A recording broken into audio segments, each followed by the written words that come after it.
By Darlene, SUPERVILLEAssociated Press, Washington. President Donald Trump dressed up as himself, complete with his trademark red tie, for his first Halloween in the White House.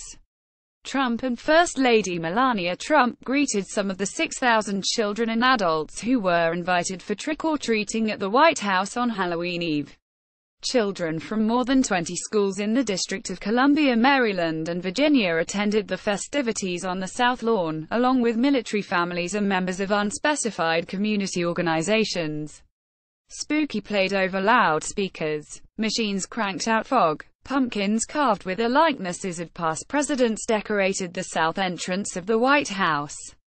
Black spiders hung from webs spun between the portico's columns. A sign over an awning proclaimed Halloween at the White House 2017. Trump and the First Lady, who wore a calf-length coat in the crisp air, welcomed dinosaurs, athletes, police officers, skeletons and more. Trick-or-treaters took home individual gift bags containing presidential M&Ms, a home-baked cookie and other cans. Trump and his wife chatted with the children, with the president at times going in for a high fever posing for photos, including with White House Press Secretary Sarah Huckabee Sanders and her family. "Sarah, get in here," the president said as her kids lined up for a photo. Mrs. Trump wished trick-or-treaters a happy Halloween.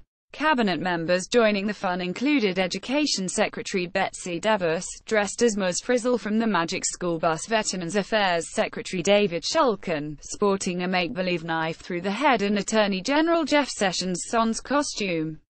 The president held a brief, pre-Halloween celebration in the Oval Office last Friday with the children of White House reporters. He congratulated the journalists for doing a good job raising children and handed out White House Hershey's Kisses. "I cannot believe the media produced such beautiful kids. How the media did this, I don't know," Trump exclaimed as the youngsters crowded around his historic desk. Halloween has been celebrated at the White House since the mid-20th century, with each administration putting its spin on the holiday, according to the White House Historical Association. First Lady Mamie Eisenhower decorated the White House for Halloween for the first time. She invited staff members' wives to an October 30, 1958, lunch in the state dining room, which had been decorated with hanging skeletons and jack-o'-lanterns. Tables were adorned with miniature witches on broomsticks. Large events have been held on the White House grounds or in staterooms since the administration of Richard M. Nixon. In 1969, 250 local children attended a White House Halloween party where the Pennsylvania Avenue entrance was converted into the mouth of a 17-foot-high pumpkin. The Nixons also held parties in 1971 and 1972. George H. W. Bush and First Lady Barbara Bush threw a party for 600 schoolchildren on the South Lawn in 1989, his first year in office. Bill and Hillary Clinton held yearly Halloween costume parties for friends and White House staff, often combining them with birthday celebrations for the First Lady, who was born on October 26.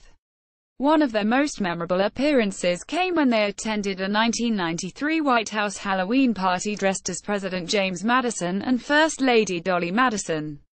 Barack Obama and First Lady Michelle Obama welcomed children from local schools and military families every year he was in office, except 2012, when Superstorm Sandy struck the East Coast. They handed out goo bags with treats similar to Trump's.